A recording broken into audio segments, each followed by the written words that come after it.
कौन कहता है कामयाबी किस्मत तय करती है, इरादों में दम हो तो मंजिलें भी झुका करती हैं। हेलो दोस्तों, नमस्कार, स्वागत है आप सबका अपने यूट्यूब चैनल स्टडी कैफ़े पे।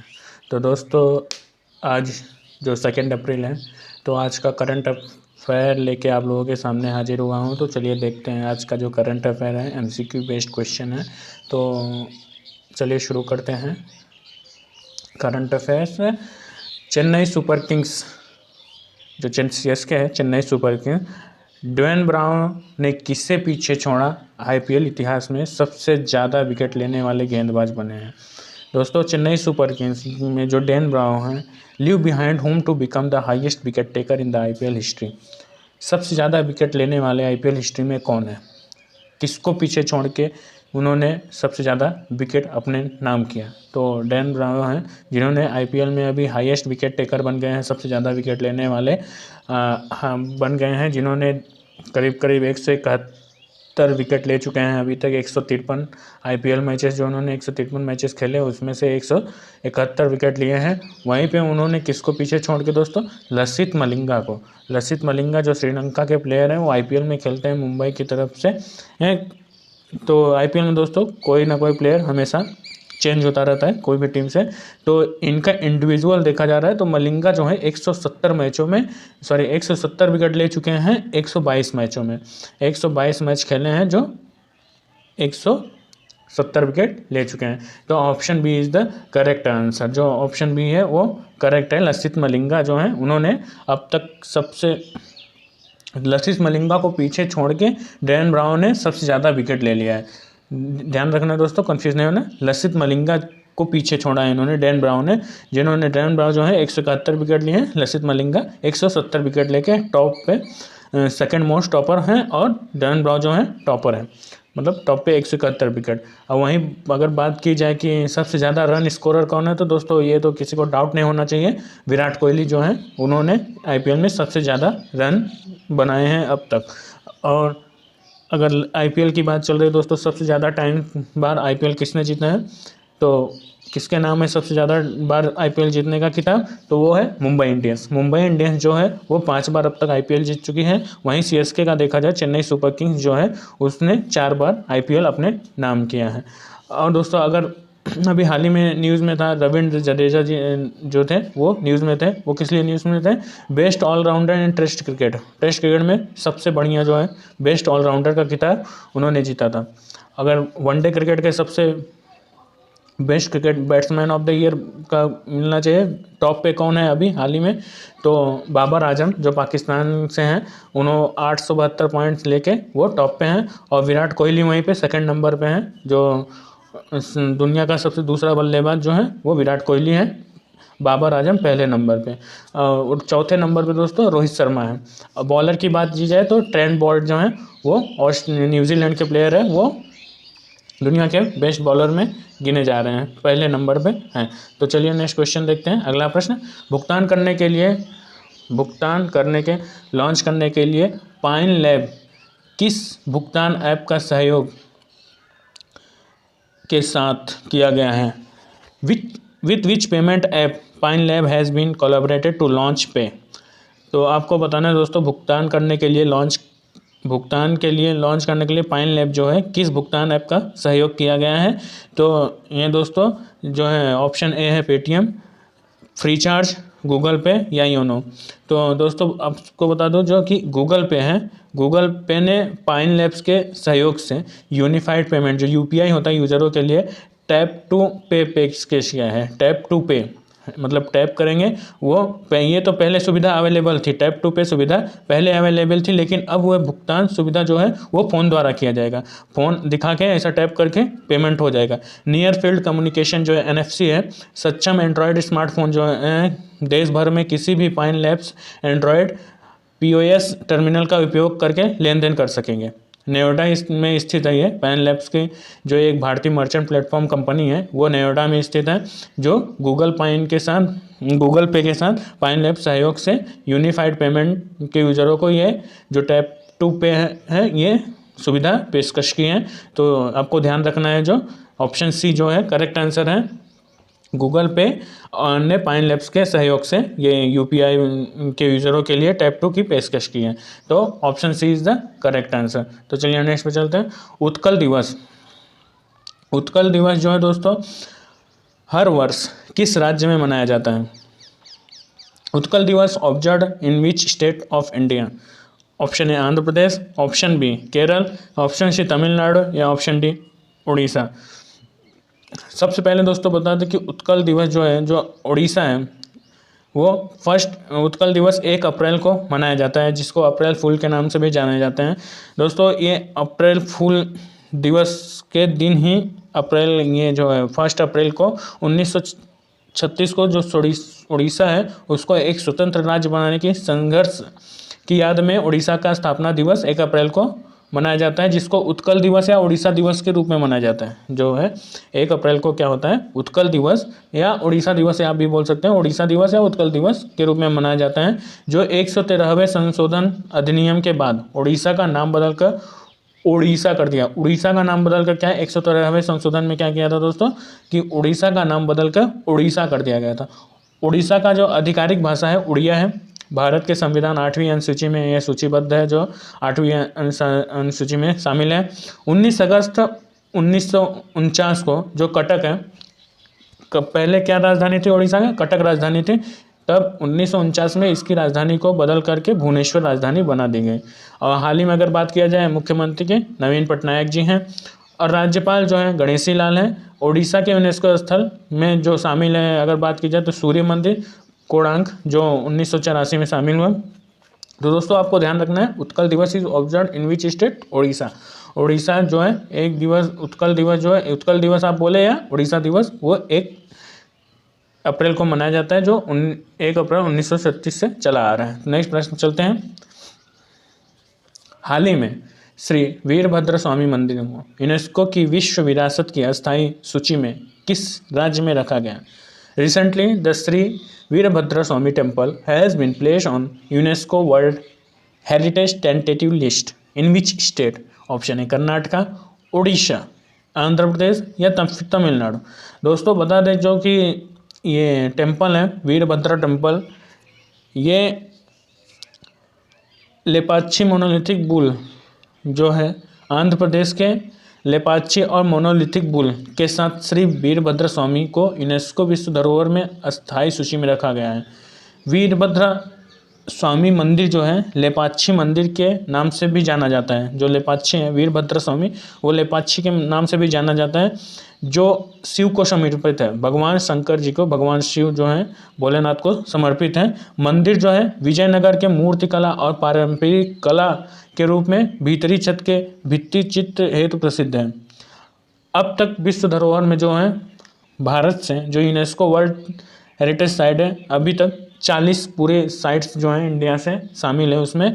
तो ये यहाँ का जो मंदिर कहाँ से बिलोंग करते हैं, तो आंध्र प्रदेश से। आंध्र प्रदेश के लेपाक्षी में मोनोलिथिक बुल नदी के पास श्री वीरभद्र स्वामी को यूनेस्को विश्व धरोहर में शामिल किया है। तो ये याद रखना है, आंध्र प्रदेश जो है, option C is the correct answer. Ganatantra Divas. गणतंत्र दिवस 2022 के लिए किस दल को सर्वश्रेष्ठ मार्चिंग आकस्मिक ट्रॉफी से सम्मानित किया गया है? Which contingent has been awarded the best marching contingent trophy for republic day 2022? आपको दोस्तों बताना है कि जो ये ट्रॉफी दिया गया है वो किसको दिया गया है। तो सर्वश्रेष्ठ मार्चिंग जो है वो किसको दिया गया है दोस्तों? ऑप्शन है Indian army, jet regiment, Indian air force, Gorkha regiment. तो दोस्तों बता दो कि जो नौसेना दल है इंडियन नेवी, उसको ये नौसेना ट्रॉफी जो है मार्चिंग दल आकस्मिक ट्रॉफी दिया गया है। जो बेस्ट मार्चिंग कॉन्टिजेंट जो है वो दिया गया है। नौसेना दल के सैनिकों को गणतंत्र दिवस के परेड 2022 के जो सर्वश्रेष्ठ मार्चिंग दस्ते की ट्रॉफी नौसेना के प्रमुख एडमिरल हैं आर हरि कुमार द्वारा प्रदान की गई हैं। टुकड़ी का नेतृत्व जो लेफ्टिनेंट कमांडर आंचल शर्मा ने किया था। जब ये परेड हो रहा था तो उसका जो नेतृत्व किया था वो लेफ्टिनेंट कमांडर आंचल ने किया था, जिसमें lieutenant Shubham Sharma platoon commander थे और इसमें 96 युवा नाविक शामिल थे, जो और बाकी के 96 लोग और शामिल थे। एक जिला का एक उत्पाद और काशी विश्वनाथ धाम के प्रदर्शन हेतु उत्तर प्रदेश में गणतंत्र दिवस 2022 के लिए सर्वश्रेष्ठ राज्य का झांकी का पुरस्कार जीता है। जो एक जिला एक उत्पाद और काशी विश्वनाथ धाम का जो प्रदर्शन किया था उत्तर प्रदेश द्वारा किया गया था गणतंत्र दिवस में 2022 के लिए, वहाँ पे सर्वश्रेष्ठ राज्य के जो झांकी का पुरस्कार उत्तर प्रदेश को दिया गया है। तो ये भी आपको याद रखना है। तो इसका option A is the correct answer. Indian navy ने जो देखा बेस्ट मार्चिंग जो continent trophy for republic day वो इंडियन नेवी को दिया गया है। नेक्स्ट पे चलते हैं। भारतीय भुगतान परिषद, जो भारतीय भुगतान परिषद है, अध्यक्ष के रूप में किसे नियुक्त किया गया है? बताना है आपको कि जो who has been appointed as a chairman of the payment council of India. Option A Uday Kotak, option B Shashi Sinha, option C Vishwas Patel या ऑप्शन डी प्रलय मंडल। तो दोस्तों जो विश्वास पटेल जी हैं उनको जो है पेमेंट काउंसिल ऑफ इंडिया की तरफ से अध्यक्ष नियुक्त किया गया है, चेयरमैन नियुक्त किया गया है, अपॉइंट किया गया है। जो एफिबिम एनवीन्यूज़ के कार्यकारी निदेशक विश्वास पटेल को पुनः भारतीय भुगतान परिषद यानी पीसीआई को अध्यक्ष चुना गया है।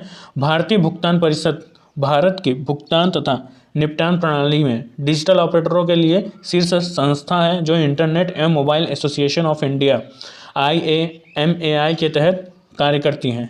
पीसीआई की स्थापना 2013 में डिजिटल इंडिया को बढ़ावा देने के उद्देश्य से की गई थी। भारतीय भुगतान परिषद मुंबई में स्थित है। जो ये पीसीआई है इसका जो हेडक्वार्टर है वो मुंबई में है, ये आपको याद रखना है। तो option C is the correct answer. Bharat startup, जो भारत में स्टार्टअप को बढ़ावा देने के लिए किस संगठन ने startup founders hub platform launch किया है? फाउंडर्स हब प्लेटफॉर्म किसने लॉन्च किया है? Which organization has launch startup founder hub platform to boost startup in India? Option है फेसबुक, ऑप्शन बी माइक्रोसॉफ्ट या ऑप्शन सी अन अकेडमी या option D Byju's.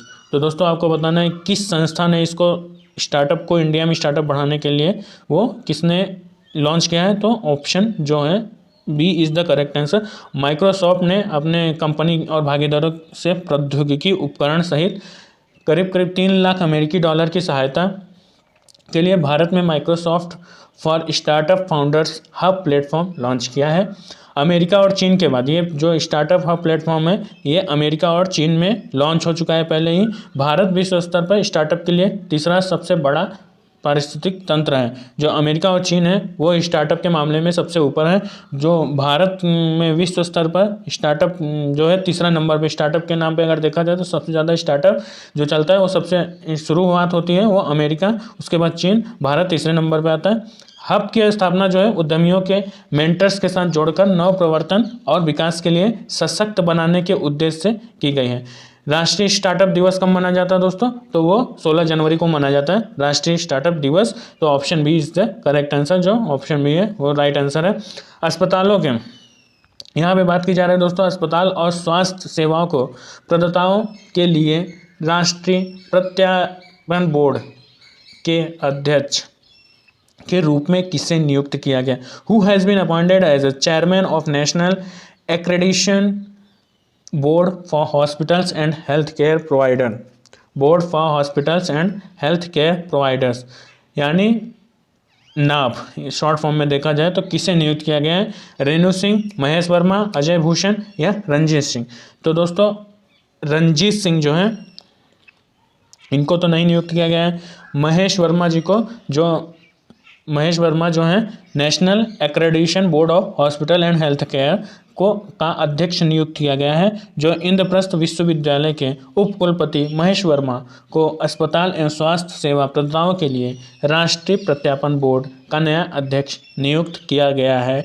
जो नाम है दोस्तों यानी national accreditation board for hospital and health care, भारतीय गुणवत्ता परिषद जिसको QCI के एक संगठक बोर्ड है। यह गुणवत्ता के एक प्रणालिक अस्पतालों को अन्य स्वास्थ्य केंद्रों के लिए मानक स्थापित करने के लिए उत्तरदायी है।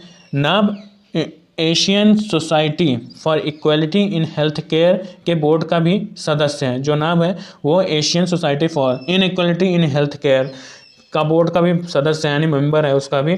तो ऑप्शन जो है B is the correct answer. Mahesh Verma को नाब का जो है national accreditation board for hospital and health care providers, उसके अध्यक्ष यानी चेयरमैन नियुक्त किया गया है। तो आपको याद रखना है, भूलना नहीं है दोस्तों। काफ़ी एग्जाम्स में ऐसे ही प्रश्न पूछे जाते हैं जो हमको एक्सपेक्ट नहीं किए रहते हैं। किस राशि के तहत एक्सिस बैंक ने सिटी बैंक इंडिया के कारोबार को अधिग्रहण करने के लिए सौदा किया है? तो आपको बताना है कि under which amount Axis Bank closes the deal to acquire the Citibank India business. जो कितने परसेंट, तो अमेरिका में स्थित जो सिटी बैंक ग्रुप है दोस्तों, वो अपना भारतीय कारोबार एक्सिस बैंक को 12,325 करोड़ रुपए में बेच रहा है। जो एक्सिस बैंक जो है उसका डील एक्वायर किया है, सिटी बैंक को अपने तरफ खरीद रहा है उसको 12,325 करोड़ में। ये जो सौदा है 2023 के मध्य पूर्व में हो जाएगा, मतलब इनका जो है डील जो है वो 2023 तक कंप्लीट होगा। सिटी बैंक को भारत सहित 13 बाजारों में उपभोक्ता फ्रेंचाइजी से बाहर होना पड़ेगा। वर्तमान में एक्सिस बैंक क्रेडिट कार्ड जारी करने वाला चौथा सबसे बड़ा बैंक है। सिटी बैंक ने 1902 में भारत में प्रवेश किया था, जो 1985 के में उपभोक्ता बैंकिंग कारोबार शुरू किया। भारत में आया था 1902 में और 1985 में इन्होंने बैंकिंग का कारोबार सिटी बैंक द्वारा यहाँ पे चालू किया गया था। तो कितने में डील हुआ है दोस्तों? 12,325 करोड़ में डील हुआ है, जो आपको याद रखना है ऑप्शन। वर्तमान में भारत के परिचालन परमाणु ऊर्जा क्षमता क्या है? तो दोस्तों आपको बताना है currently what is India's operational nuclear power capacity. तो दोस्तों इसका जो आंसर है ऑप्शन सी 6,780 मेगावाट जो है वो इंडिया का न्यूक्लियर पावर कैपेसिटी है, जो ऑपरेशनल है वो 6,780 मेगावाट है। तो इसको ध्यान रखना है दोस्तों। और thank you so much guys. यहाँ पे लास्ट क्वेश्चन था ये। आप लोग ऐसे ही अपने चैनल को सब्सक्राइब करें और बने रहिए करंट अफेयर के साथ। क्लासेस और भी एक्सपांड होंगी, मतलब और भी क्लासेस आएंगी डे बाय डे। अभी टाइम नहीं मिल पा रहा है इसलिए थोड़ा लेट हो जाता हूँ। तो चलिए कल से थोड़ा पहले ही करंट अफेयर आ जाएगा आप सबको लिए। तो thank you so much guys for watching and like and subscribe the